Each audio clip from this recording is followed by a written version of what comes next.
Hi hello నమస్తే నా పేరు Lalitha Sri Vaishnavi welcome to my YouTube channel. ఇవాల్టి వ్లాగ్ వచ్చేసి మా చిన్నవాడి స్కూల్ అడ్మిషన్. సో వాడికి మేము ఒక స్కూల్లో అప్లై చేసాము. అది డ్రా సిస్టమ్, లక్కీ డ్రా అనమాట. ఇక్కడ ఇలా చూపిస్తున్నాను కదా, అక్కడ అలా బాక్స్ ఉంటుంది, దాంట్లో మన నేమ్ రాసి ఆ చీటీ అందులో వేయాలి.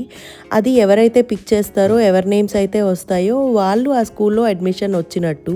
సో యాక్చువల్లీ మా పెద్దవాడు కూడా ఇదే స్కూలు. ఇది సిబ్లింగ్ కోటా లాటరీ అనమాట. సిబ్లింగ్ కోటాకు కూడా సేమ్ ప్రొసీజర్ ఫాలో అవుతారు. జనరల్కి యూజువలీ ఎక్కువ క్రౌడ్ ఉంటుంది, సిబ్లింగ్ కోటా కాబట్టి కొంచెం తక్కువ ఉంది క్రౌడ్ అనేది. సో అన్ని అరేంజ్మెంట్స్ అయితే చేసేసుకున్నారు. నేను మా వాడి అదృష్టం ఎలా ఉంటుందో నేను చెక్ చేసుకోవాలన్నమాట. సో ఫస్ట్ టైం యశ్విన్ అప్పుడు కూడా ఇదే టెన్షన్ ఫేస్ చేసాము. టెన్షన్ అంటే అదేదో పెద్ద కాదు, కానీ వస్తే బాగుంటుంది, మనకి స్కూల్ నియర్ బైలో ఉంది, మంచి స్కూల్, పెద్ద ప్లే గ్రౌండ్ ఉన్న స్కూల్, అలా అన్నీ ఆలోచించి ఈ స్కూల్ బెటర్ అని ఫిక్స్ అయ్యాము. లక్కీగా యశ్విన్కి వచ్చింది కాబట్టి రుద్విన్కి కూడా వస్తే బాగుంటుంది, ఇద్దరూ సేమ్ స్కూల్లో కంటిన్యూ అవ్వచ్చు అనే ఉద్దేశము. సో మనం కిడ్స్కి ఇచ్చేది స్టడీ అనేది చాలా ఇంపార్టెంట్ అండ్ చాలా వాల్యుబుల్ కూడా వాళ్ళకి. అది బెస్ట్ ఇవ్వాలి అనుకోవటంలో తప్పేం లేదు. సో నియర్ బై ప్లేసెస్లో మనకి నియర్ బై బెస్ట్ స్కూల్స్ ఏవి అని వెతుక్కొని ఆలోచించి వాళ్ళకి తగ్గ స్కూల్స్ని మనం ఎంచుకోవటం తప్పేమీ కాదు. యూజువల్లీ నాకు కోరికలు ఏమీ ఉండవు, అంతే దేవుడిని నాకు ఇది అవ్వాలి, ఇది కోరుకోవాలి, ఇది జరగాలి అని చెప్పి నేను ఎప్పుడూ కోరుకోలేదు.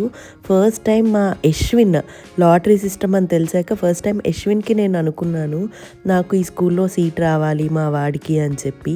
ఎందుకంటే మా అపార్ట్మెంట్, మా చుట్టుపక్కల వాళ్ళందరూ రాదు ఈ స్కూల్లో, చాలా కష్టం అన్నారు. సో ఎలా అయినా ఈ స్కూల్లో రావాలి అని చెప్పి నేను అదొక్కటి కోరుకున్నాను. సో అది నాకు జరిగింది. So I'm very happy for that. And ఇప్పుడు మా చిన్న బాబుకి కూడా నేను అలా ఏం కోరుకోలేదు, కానీ అవ్వాలి అని చెప్పి అనుకుంటాం కదా, అట్లా అనుకున్నాను. Luckily he got the seat. Sibling కోటాకి ప్రొసీజర్ అంటే జస్ట్ మనం ఒక 2 months ముందు అప్లై చేసుకోవాలి. అప్లై చేసుకున్నాక వాళ్ళు వెరిఫై చేసి వీళ్ళ డేట్ ఆఫ్ బర్త్ని బట్టి ఎలిజిబిలిటీ ఉందా లేదా అని చెక్ చేసుకొని చెప్తారు. సో ఇక్కడైతే డ్రా ప్రొసీజర్ తీస్తున్నారు.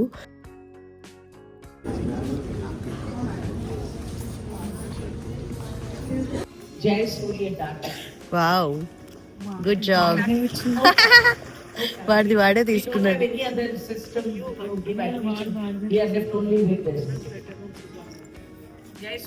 వాడే చెప్పు.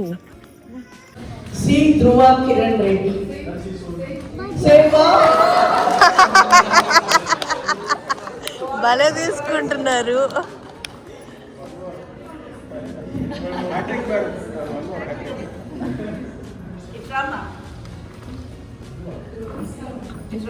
రిసిప్ట్ ఎక్కడ పెట్టాను వాళ్ళ దగ్గర.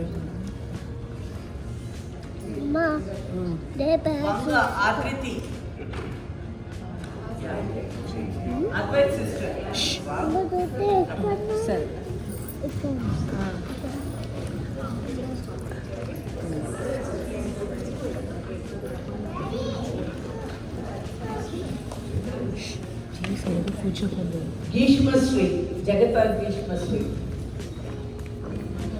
సో రుద్విన్ కూడా లాటరీ అయితే పిక్ అయింది. I'm very happy for that. నాకు ఫైనల్లీ ఇద్దరు ఒకే స్కూల్కి వెళ్తున్నారు అనే హ్యాపీనెస్ నాకు వావ్ అనిపించింది. అక్కడ వైట్ అండ్ వైట్ డ్రెస్లో మ్యామ్ ఉన్నారు కదా, ఆవిడ ఆ స్కూల్ని ఎస్టాబ్లిష్ చేసిన మ్యామ్. ఆల్మోస్ట్ 35 years బ్యాక్ నుంచి ఈ స్కూల్ని రన్ చేస్తున్నారు. ఈ స్కూల్ వచ్చేసి లాటరీ బేస్డ్.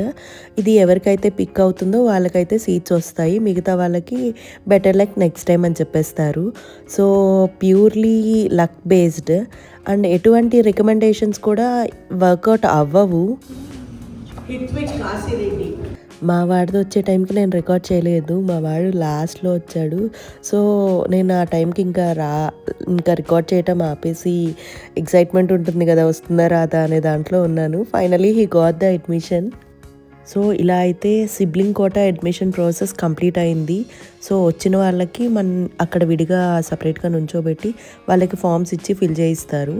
ఫీజు ఎప్పుడు కట్టాలి అనేది అన్నీ క్లియర్గా చెప్తారు. సో నాకైతే అస్సలు బాగాలేదు, ignore my face and voice. ఇవాళ చాలా జలుబు అండ్ జ్వరంతో ఉన్నాను. అయినా కూడా అట్లనే రికార్డ్ చేసి, ఈ మూమెంట్స్ అనేది ఇప్పుడు క్యాప్చర్ చేసిన ఇప్పుడే చెప్తే చాలా బాగుంటాయి అని అనిపించింది. So I want to record it. Thank you for watching. Bye.